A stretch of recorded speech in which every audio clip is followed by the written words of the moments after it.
அவங்களுக்காக நம்ம கர்மாவை வந்து ஒழுங்காக செய்யாமல் இருந்திருந்தால் அந்த பித்ரு தோஷம் வந்து நம்மளை தாக்கும், நம்ம வாரிசுகளையும் தாக்கும். முக்கியமாக வந்து வாரிசு வந்து குழந்தைங்க ஆண் வாரிசு வந்து பாதிக்கும். குழந்தைக்கு வந்து மனநிலை சரியில்லாத குழந்தைங்களாம் வந்து பிறக்கிறதுக்கான வாய்ப்பு இருக்குது. பித்ரு தோஷத்தில் வந்து அந்த பிள்ளைங்களுக்கு வந்து கல்யாணமே லேட்டாக தான் நடக்கும். சிம்பிளாகவே நீங்கள் பண்ணலாம். நீங்கள் ரொம்ப தூரம் போயிட்டு பண்ணணும் அவசியம் இல்லை. நீங்கள் வீட்டு பக்கத்துலேயே ஒரு பிள்ளையார் கோவில் வந்து நவகிரகத்தில் வந்து சந்திரன் இருப்பார். நவகிரகத்தை சந்திரன் வழிபாட்டு பண்ணால் போதும், குருவை வழிபாட்டு பண்ணால் போதும். ரொம்ப தூரம் நீங்கள் செலவு பண்ணிவிட்டு எல்லாம் மணியை செலவு பண்ணிவிட்டு போகணும் அவசியமே இல்லை. எல்லா இடத்துலையுமே முதல் முறையாக சென்னையிலிருந்து வந்திருக்கக்கூடிய திருமதி மாலதி மேடம் அவர்களை வருக என்று வரவேற்கின்றோம். அவங்களுடைய தலைப்பு வந்து தோஷங்களும் பரிகாரங்களும். மேடம் வந்து நம்ம சென்னையிலேருந்து வந்திருக்காங்க இதுக்கு பேசுகிறதுக்குன்னே. இதோடைய முதல் மேடை, இவங்களுக்கு முதல் பேச்சு இங்கே நம்ம இடத்துல. ஓகே மேடம், நீங்கள் பேசுகிறேன். வணக்கம், என் பேர் வேதிக் ஆஸ்ட்ரோ மாலதி. என்னோட தொலைபேசி எண் 8144446595. ஸ்ரீ யோக வராகி சக்தி பீடம் சங்கத்துக்கு நன்றி, மக்கள் அனைவருக்கும் நன்றி. நான் இன்றைக்கு வந்து தோஷங்களும் அதுக்கான பரிகாரங்களை பற்றி பேச வந்திருக்கேன். ரொம்ப ரொம்ப புரிகிற மாதிரி, எல்லாருக்கும் புரிகிற மாதிரி ஈஸியாக சொல்லி கொடுக்க போகிறேன். ஸோ எல்லாருமே தெரிஞ்சிருக்கோம். இன்னும் கொஞ்சம் எதனா பாயிண்ட்ஸ் எதனா தெரிஞ்சுக்கலான்னா பாருங்கள். முதல்ல நம்ம பார்க்க போகிறது வந்து பித்ரு தோஷம். இப்போ பித்ரு தோஷம்னா மூதாதையர் அவங்களுக்காக நம்ம கர்மாவை வந்து ஒழுங்காக செய்யாமல் இருந்திருந்தால் அந்த பித்ரு தோஷம் வந்து நம்மளை தாக்கும், நம்ம வாரிசுகளையும் தாக்கும்.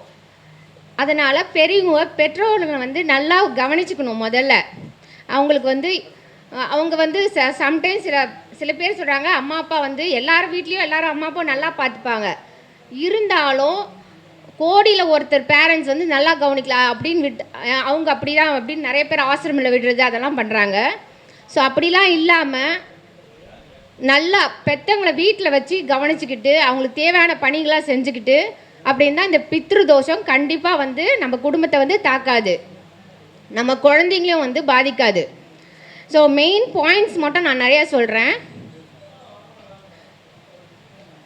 பித்ரு தோஷம் நம்ம ஜாதகத்துலேயே இல்லை நம்ம குழந்தைங்க ஜாதகத்தில் நம்ம ஜாதகத்தில் அப்படி இருந்துச்சுன்னா என்னென்ன பாதிப்பு வந்து உண்டாகும்னு பார்த்துக்கலாம். முதல்ல நீங்கள் என்ன தான் கஷ்டப்பட்டு உழைச்சிட்டு நிறைய சம்பாரிச்சிட்டு வீட்டுக்கு எடுத்துன்னு வந்து வச்சாலும் சடனாக உங்களுக்கு எதனா ஒரு எக்ஸ்பென்ஸ் செலவு வரும். இது மாதிரி நீங்கள் சேர்த்து வைப்பீங்க, அது கரையும். இந்த மாதிரி நீங்கள் ஃபஸ்ட்டு உங்கள் பேரண்ட்ஸ் செலவு பண்ணாத காசெல்லாம் நீங்கள் எவ்வளோ தான் சேர்த்து வச்சாலும் அதை கரையும். வளர்ச்சி முடக்கும். ஃபஸ்ட்டு உங்களுக்கு பித்ரு தோஷத்தில் செலவு, இழப்பு, நோய் நொடி இதெல்லாம் வந்துக்கிட்டே இருக்கும். முக்கியமாக வந்து வாரிசு வந்து குழந்தைங்க ஆண் வாரிசு வந்து பாதிக்கும். குழந்தைக்கு வந்து மனநிலை சரியில்லாத குழந்தைங்களாம் வந்து பிறக்கிறதுக்கான வாய்ப்பு இருக்குது.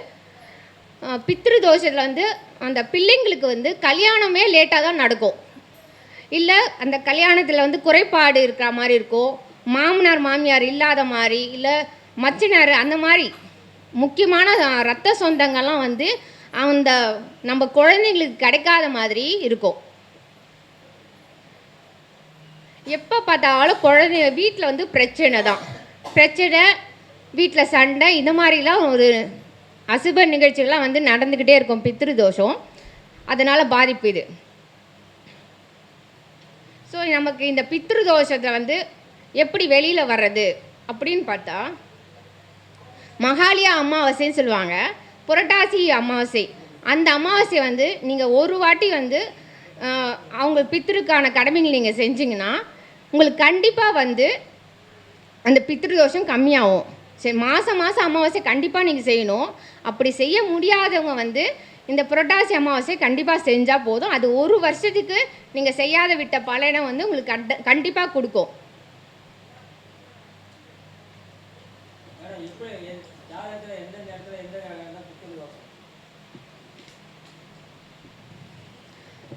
இப்போ ரூல்ஸ் வந்து நாலு ரூல்ஸ் சொல்கிறேன். லக்னத்தில் இருந்து இல்லை 5ஆம் இடத்துல ராகு கேது இருப்பது, அது ஒரு ரூல்ஸு. சூரியனுடன் ராகு கேது மாந்தி அப்படி இருந்தாலும் பித்ரு தோஷம் ஏற்படும் உங்களுக்கு.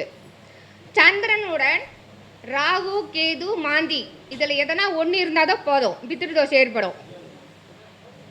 ராகுவோட சேர்க்கையோட மாந்தி இருக்கிறது இல்லை கேதுவோட மாந்தி இருப்பது இதுவும் பித்ரு தோஷத்தை கொடுக்கும். சார் புரிஞ்சிச்சா சார்?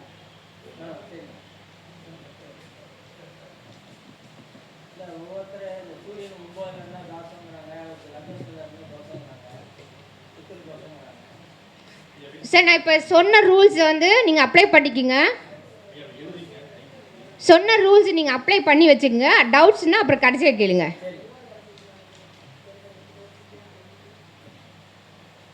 ஸோ நான் வந்து வேதிக் அஸ்ட்ராலஜி எம்ஏ அஸ்ட்ராலஜி வேல்ஸ் யூனிவர்சிட்டியில் படிச்சிருக்கேன் பல்லாவரத்தில். இப்போ நான் பிஹெச்டி ஃபஸ்ட் இயர் படிச்சுட்டு இருக்கேன்.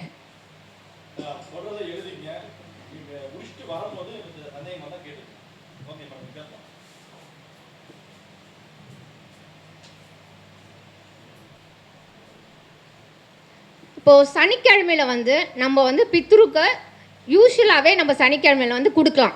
எப்பவுமே சனிக்கிழமை வந்து ஒரு வாழை இலையில் எள்ளு தண்ணி வந்து கலந்துட்டு நீங்கள் அது மேலே தெளிச்சுட்டு வெறும் சாதத்தை வச்சா போதும். இது உங்களை பித்ரு தோஷத்தை ரொம்ப கம்மியாகிட்டே இருக்கும். இப்போ நான் ஒரு வாட்டி செஞ்சுட்டேன் இது பித்ரு தோஷம் எனக்கு போயிடுமானா கண்டிப்பாக அது உடனே சடனாக போகாது. நீங்கள் தொடர்ந்து அதை செஞ்சுக்கிட்டே வாங்க. கட்டாயமாக உங்களுக்கு அது கண்டிப்பாக அந்த பித்ரு தோஷம் உங்களுக்கு விலகிடும். அதை விலகிறது நீங்கள் நல்லாவே தெரிஞ்சுக்கலாம். முன்னாடி எப்படி இருந்தது இப்போ எப்படி இருந்தது ஒரு ஃபேமிலியை பார்த்தே சொல்லிடலாம், இல்லை ஒரு நபரை பார்த்தே சொல்லலாம். ஆணாக இருந்தாலும் சரி பெண்ணாக இருந்தாலும் சரி அவங்க எப்படி இருக்காங்க, எப்படி ப்ரெசண்ட்டாக இருக்காங்க, எப்படி நாலேஜபிளாக இருக்காங்க அதை வச்சே சொல்லிடலாம் அவங்க தோஷம் இருக்கா. பித்ரு தோஷம் மட்டும் இல்லை, எந்த வகை தோஷம் இருக்கா இல்லையா அப்படின்னு கரெக்டாக போய் சொல்லிடலாம். எந்த வித குறையும் இல்லாமல் எல்லாத்துலேயும் வந்து மகிழ்ச்சியாகவும் சிறப்பாகவும் வேலையில் சிறப்பாகவும் செல்வத்தில் சிறப்பாகவும் இருந்தால் அவங்களுக்கு தோஷம் வந்து கம்மியாக தான் இருக்கும், அதிகமான தோஷம் கிடையாது. ஸோ இதெல்லாம் வந்து நீங்கள் பாயிண்ட்ஸ் வந்து நோட் பண்ணி வச்சுக்கலாம்.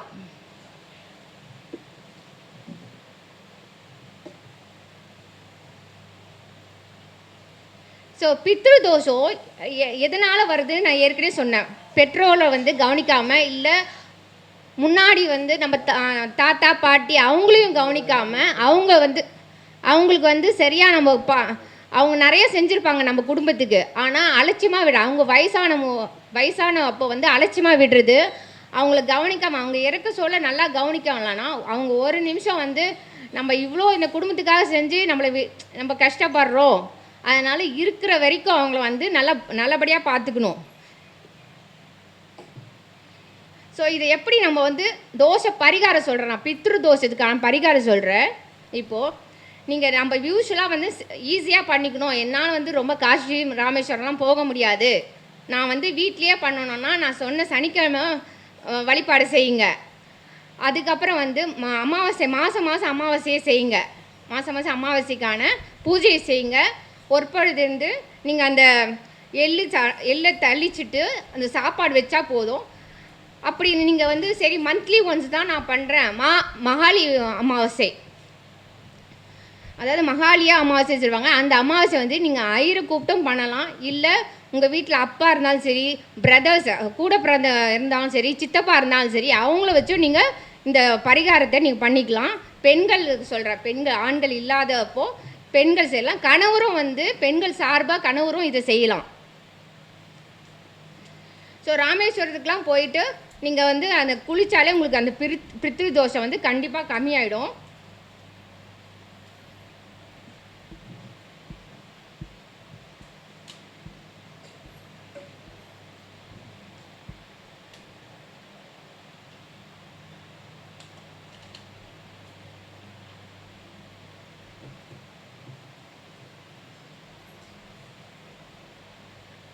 கோயில் அப்படி பார்த்தா பாஸ்கரேஸ்வரர் திருக்கோயில்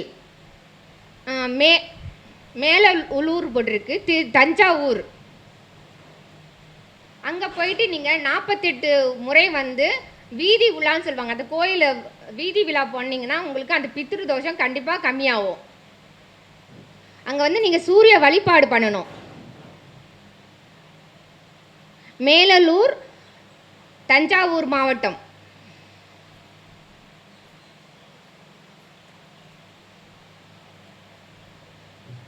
ஸோ நான் அடுத்தது வந்து கால சர்ப தோஷத்தை பற்றி சொல்ல போகிறேன்.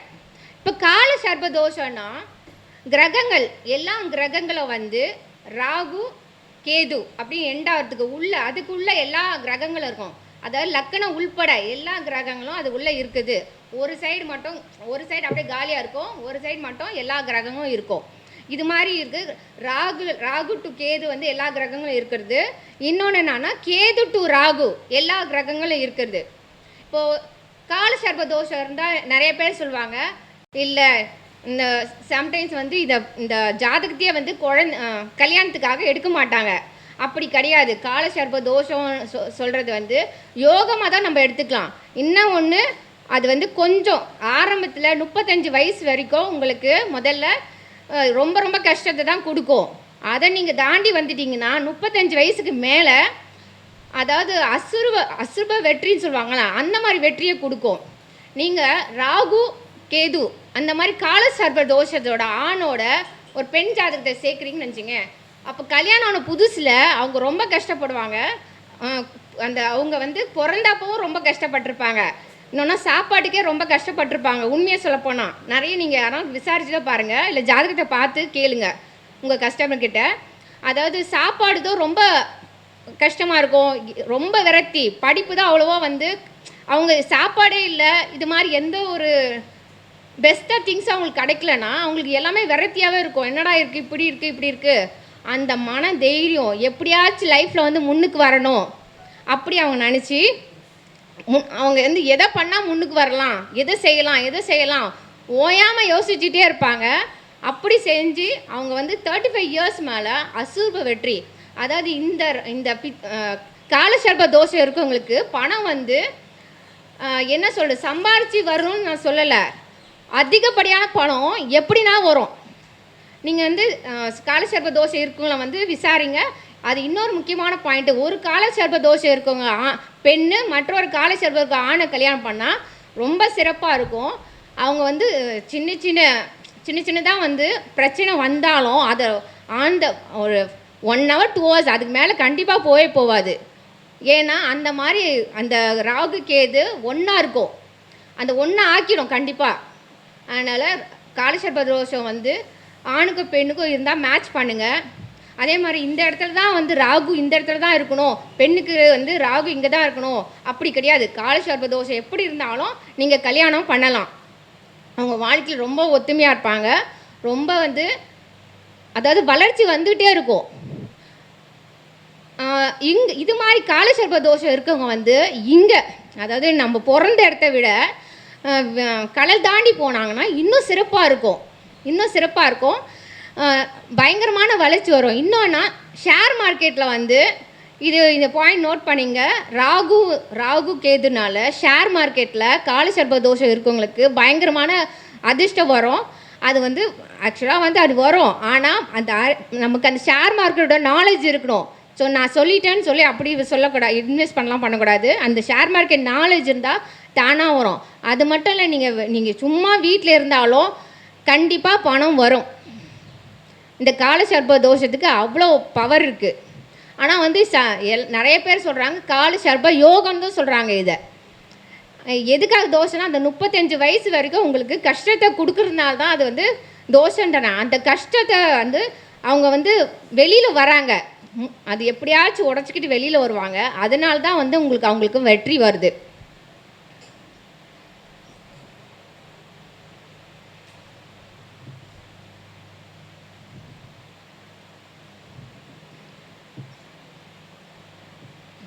இந்த காலசர்ப தோஷம் இருக்கவங்க வந்து திரிகோணத்தில் ஒரு நல்ல கிரகம் இருக்குது, அது 1, 5, 9 அந்த இடத்துல ஒரு நல்ல கிரகம் இருக்குது, இல்லை அந்த இடத்துல இந்த கிரகம் பார்க்குது அப்படின்னா அவங்களுக்கு வந்து அந்த காலசர்ப தோஷம் தாக்காது, அவங்கள கண்டிப்பாக தாக்காது. ஸோ ரொம்ப பவர்லாம் ரொம்ப கம்மியாக இருக்கும். அதே மாதிரி ராகு கேது அந்த இடத்துல இருந்து இப்போ குருவே வந்து ராகுவை பார்க்குதுன்னா குரு வந்து ராகுவை பார்க்குது இல்லை கேதுவை பார்க்குது. அந்த இடத்துல வந்து அந்த அளவுக்கு கால சர்ப்ப தோஷம் கஷ்டத்தை கொடுக்காது. நான் ஏன் தெரியுமா சொன்னேன், ஃபஸ்ட்டு சொன்னேன்ல உங்களுக்கு சின்ன வயசில் ரொம்ப கஷ்டப்படுவாங்கன்னு சொன்னேன். இந்த மாதிரி சம்டைம்ஸ் குரு பார்வை இருந்துச்சுன்னா ராகு கேது வந்து பார்த்துச்சுனாலே வந்து அந்த கஷ்டத்தை கொடுக்காது. அவங்களுக்கு இருக்கிறத வந்து ஜாதகத்தில் மட்டும் தான் காலசர்ப்ப தோஷமாக தெரியும் கண்டி. ஆனால் லைஃப்பில் வந்து ஒரு ஸ்மூத்தான லைஃப்பை லீட் பண்ணிட்டு போயிடுவாங்க.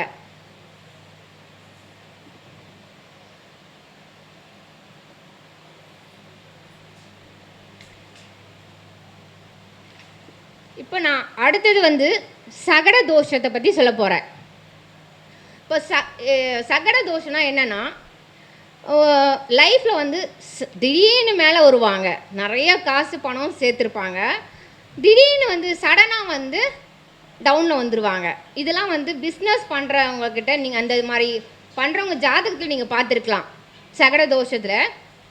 ஸோ சகட தோஷன்றது குரு ஒரு ஜாதக கட்டத்தில் வந்து குரு வந்து சந்திரனுக்கு குருவிலேருந்து சந்திரன் 5, 8, 9 அந்த இடத்துல குரு வந்து சந்திரனுக்கு வந்து 6, 8, 12 உட்காந்துருந்துன்னா இது வந்து சகட யோகம்னு சொல்லுவாங்க.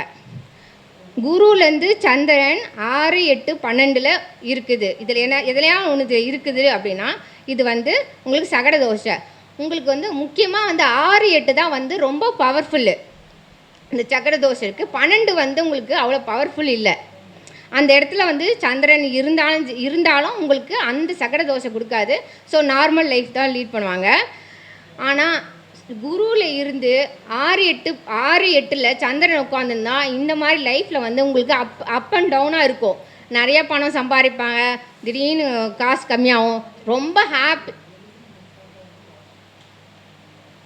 ஹாப்பியாக இருப்பாங்க ஃபேமிலியில். அப்புறம் திடீர்னு வந்து அவங்களுக்கு சடனாக வந்து கஷ்டம் வரும். டிஸ்டர்ப் ஆகுது எனக்குலாம்.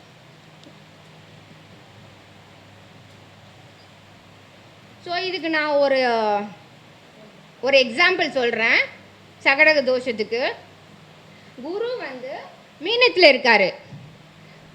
அதுக்கப்புறம் 6வது இடத்துல வந்து உங்களுக்கு சிம்மத்தில் வந்து சந்திரன் இருக்கார் வச்சுப்போம். அப்போ உங்களுக்கு சகட தோஷம் ஸ்ட்ராங்காக இருக்கும். இல்லை 8ல் இருந்தாலும் ஸ்ட்ராங்காக இருக்கும். 8லனா துலாம், இல்லை 12ல் இருக்குது, அந்த அளவுக்கு ஸ்ட்ராங் இல்லை. அதாவது அந்த தோஷம் வந்து அவ்வளோவா தாக்காது. இன்னொரு எக்ஸாம்பிள் சொல்கிறவங்களுக்கு, குரு வந்து துலாமில் இருக்கார், ஆட்சி வீட்டில் இருக்காருன்னு வச்சுங்களேன். அதே வந்து சந்திரன் வந்து ரிஷபத்தில் இருக்கார், உச்சத்தில் இருக்கார். அப்போ வந்து இந்த சகட தோஷத்தில் வந்து நிறைய புகழ் கிடைக்கும், வெற்றி கிடைக்கும், காசு நல்ல மணி நிறைய பேர் கிடைக்கும் இவங்களுக்கு.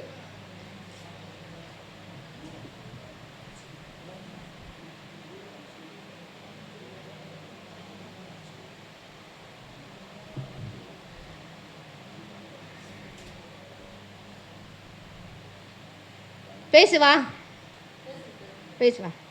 கொஞ்சம் எனக்கு கொஞ்சம் நேரம் கொடுக்குங்க, பேசுகிறேன், அதுக்கப்புறம் நீங்கள் பேசலாம். சகட தோஷம் சொன்னேன். அதில் வந்து என்னென்ன ராசி வந்து ரொம்ப பாதிக்கப்படுதுன்னா ரிஷபம், துலாம், மகரம், கும்பம், மிதுனம், இதில் வந்து சகட தோஷம் பாதிப்பு அதிகமாக இருக்குது. இதை நோட் பண்ணி வச்சுக்குங்க. இப்போ சந்திரன் நின்ற ராசிநாதன் குருவுடன் தொடர்பு இருந்தா சகட தோஷம் இல்லை. இதுக்கு நான் எக்ஸாம்பிள் சொல்கிறேன்.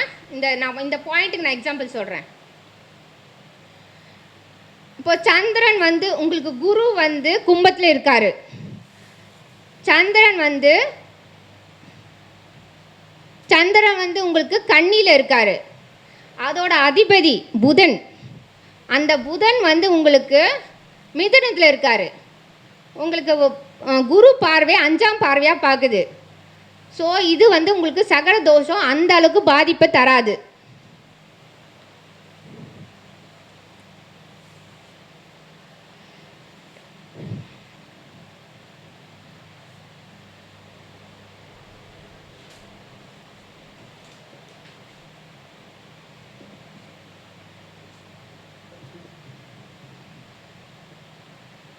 குரு அல்லது சந்திரன் தன்னுடைய சொந்த வீட்டில் இருந்தால் சகட தோஷை வேலை செய்யாது. இப்போ இந்த சகட தோஷைக்கு நம்ம என்ன பண்ணலாம், இப்போ இருந்துச்சு என்ன பண்ணலாம் அப்படி கேட்டால், குரு வழிபாடு பண்ணுங்க. திங்கட்கிழமையை வந்து நீங்கள் அந்த சந்திரன் வழிபாடு பண்ணால் ரொம்ப நல்லது.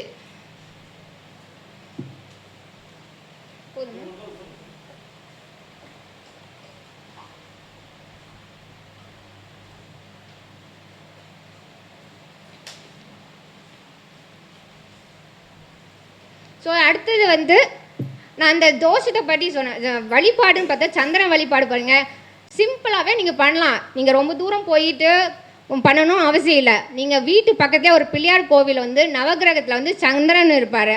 நவகிரகத்தை சந்திரன் வழிபாட்டு பண்ணால் போதும், குரு வழிபாட்டு பண்ணால் போதும். ரொம்ப தூரம் நீங்கள் செலவு பண்ணிவிட்டு எல்லாம் மணியை செலவு பண்ணிவிட்டு போகணும் அவசியமே இல்லை. எல்லா இடத்துலையுமே வந்து சாமி இருக்காருன்னா அந்த இடத்துல இருக்கார்.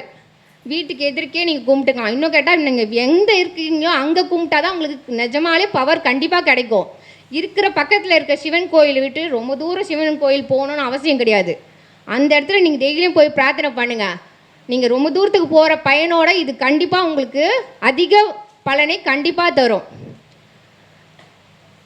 சிவன் கோயிலில் வந்து நீங்கள் வஸ்திர தானம் பண்ணிங்கன்னா இது வந்து எப்பவுமே வந்து உங்கள் ஆயுஸ் வந்து ரொம்ப நீண்டிட்டு இருக்கும். சிவன் லிங்கத்துக்கு வந்து உங்களுக்கு வஸ்திரம் கொடுக்குறது, ஒரு மாலை வாங்கி கொடுக்குன்னா உங்களோட ஆயுஸ் வந்து நீண்டுக்கிட்டே இருக்கும். எதனா நோய் நொடி இருந்தாலும் கண்டிப்பாக வந்து அது குறையும். இது வந்து என்னோடய லைஃப்லேயே நான் பார்த்துருக்கேன் நிறையா. அதனால் சிவனுக்கு வந்து நீங்கள் வழிபாடு பண்ணுங்கள். எந்த தோஷம் வந்தாலும் நீங்கள் சிவனுக்கு போயிட்டு ஒரு பெரிய விளக்கில் எண்ணெய் ஊற்றிட்டு நீங்கள் கும்பிட்டு அதுவே பெரிய தோஷ நிவாரத்தின்னு சொல்லலாம். இப்போ அடுத்தது நான் சொல்ல போகிறது வந்து செவ்வாய் தோஷம். இந்த செவ்வாய் தோஷம் வந்து குஜ தோஷம்னு சொல்லுவாங்க, அங்காரகன் தோஷம்னு சொல்லுவாங்க. லக்கணத்தில் இருந்து 2, 4, 7, 8, 12 இந்த இடத்துல வந்து செவ்வாய் இருந்தால் செவ்வாய் தோஷம்னு சொல்லுவாங்க. சில பேர் வந்து 6ஆம் இடத்தையும் எடுத்துக்கிறாங்க. ஸோ அதை நான் ஒரு நோட்டுக்காக இப்போ நோட்டாக சொல்கிறேன். ஸோ குரு பார்வை இப்போ இருக்குது 5, 7, 9 வந்து குரு பார்வை இருக்குது. அந்த இடத்துல செவ்வாய் இருந்தால் உங்களுக்கு அந்த பாதிப்பு கிடையாது.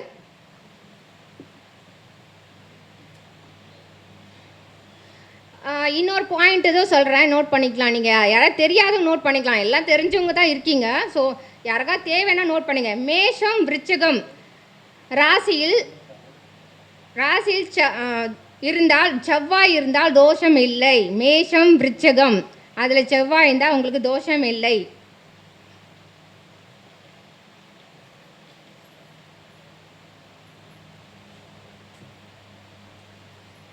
ஸோ ஜாதகத்தில் வந்து அவங்களுக்கு இந்த மாதிரி இந்த 2, 4, 7, 8, 12 அப்படி அமைஞ்சு இருந்தாலும் நீங்கள் தாராளமாக இதை வந்து நீங்கள் தோஷமாக எடுக்காமல் திருமணம் செய்யலாம். நார்மலாக எப்படி திருமணம் செய்வாங்களோ அதே மாதிரி செஞ்சு கொள்ளலாம். மகரத்தில் செவ்வாய் இருந்தாலும் தோஷம் இல்லை.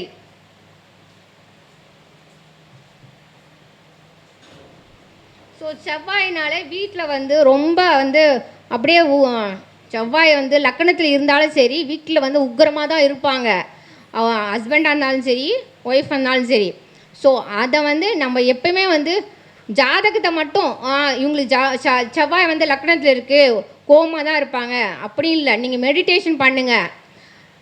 மெடிடேஷன் பண்ணால் உங்கள் மனது அமைதியாகவும் மூளை வந்து அப்படியே ஒரு சாந்தமாக ஆகிடும்.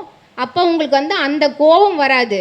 ஸோ ஜாதகத்தை மட்டும் இது இல்லாமல் நம்மளே வந்து டியூன் பண்ணிக்கணும். மெடிடேஷன் பண்ணுறது, யோகா பண்ணுறது இதெல்லாம் பண்ணிட்டு இருந்தீங்கன்னா உங்களுக்கு ரொம்ப சிறப்பாக இருக்கும் வாழ்க்கையில்.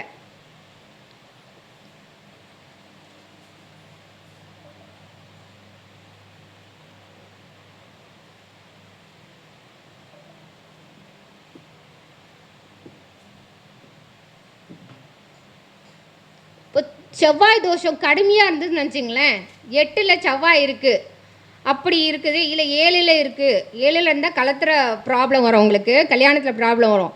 ஸோ 8ல் செவ்வாய் இருக்குது. விபத்து, கண்டம், அறுவை சிகிச்சை, இரத்த காயம் இதெல்லாம் உங்களுக்கு ஏற்படும்.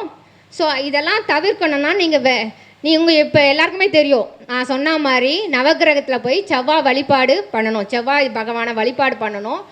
நீங்கள் டியூஸ்டே அன்னைக்கு மார்னிங்கு, அதாவது செவ்வாய் ஓரையில் 6:15 7:30 மணி வரைக்கும் நீங்கள் செவ்வாய் ஒரு பூ வாங்கி கொடுக்குது, இல்லை அந்த செவ்வாய் நவக்கிரக செவ்வாய்க்கு போயிட்டு நீங்கள் ஒரு ரெட் கலரில் துணி வாங்கி கொடுக்குறது, இதெல்லாம் பண்ணிங்கன்னா உங்களுக்கு அந்த செவ்வாயோட பவர் கொஞ்சம் கம்மியாகி உங்கள் அந்த செவ்வாய் பகவான் எல்லாமே நல்லது தான் செய்வார். இப்போ செவ்வாய் வந்து ஆட்சி உச்சம் நீச்சம் வீடுகளின் தோஷம் வலிமை இழந்துவிடும்.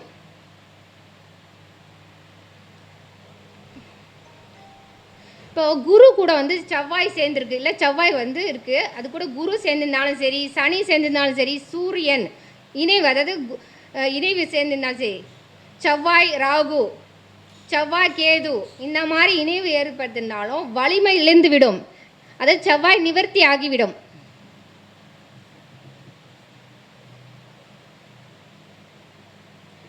முருகரை நீங்கள் வழிபாடு தொடர்ந்து வழிபாட்டு பண்ணிக்கிட்டே வந்தீங்கன்னா உங்களுக்கு அந்த செவ்வாய் தோஷோட பவர் வந்து ரொம்ப கம்மியாகி வீட்டில் வந்து பிரச்சனைலாம் இல்லாமல் சந்தோஷமாக இருப்பீங்க. வீட்டில் எப்போ பிரச்சனை இல்லை, ஹஸ்பண்ட் ஒய்ஃப் ஒத்துமையாக இருக்கீங்களோ அன்றைக்கி வந்து செல்வ செழிப்பாக இருக்கும், வீட்டில் எல்லாமே வந்து வளம்லாம் பெருகும், ஐஸ்வர்யம் வந்து கூடும், நல்லா நம்ம எல்லாமே சந்தோஷமாக இருக்கிறதுக்கு நிறைய வாய்ப்பு இருக்குது. சிம்மத்தில் வந்து செவ்வாய் எங்கே இருந்தாலும் தோஷம் கிடையாது. சிம்ம லக்கணத்தில் பிறந்தவருக்கும் வந்து தோஷம் கிடையாது.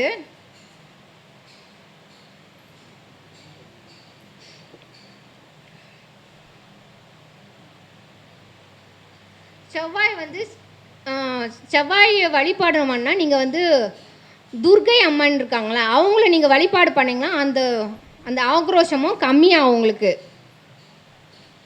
ஸோ வழிபாடு நான் வந்து செவ்வாய் தோஷத்துக்கான வழிபாடுன்னு சொல்லிட்டேன். முருகர் வழிபாடு, துர்கை வழிபாடு. எனக்கு இங்கே வாய்ப்பு கொடுத்த இந்த ஜோதிட வித்யாலயா ஸ்ரீ யோக வராகி சக்தி பீடம் ஜோதிட வித்யாலயா ஐயா அவர்களுக்கு மிக்க நன்றி, வணக்கம், நன்றி. என் பேர் மாலதி, வேதிக் ஆஸ்ட்ரோ மாலதி. நீங்கள் யூடியூப்பில் வந்து நீங்கள் பார்த்துக்கலாம். தேங்க்யூ. மிக சிறப்பாக முறையில் மெட்ராஸ்லேருந்து வந்து இங்கே சிறப்புரையாற்றிய மேடம் அவர்களுக்கு ஜெயலலிதா மேடம் அவர்கள் சிறப்பு மரியாதை செய்வார். வாங்க.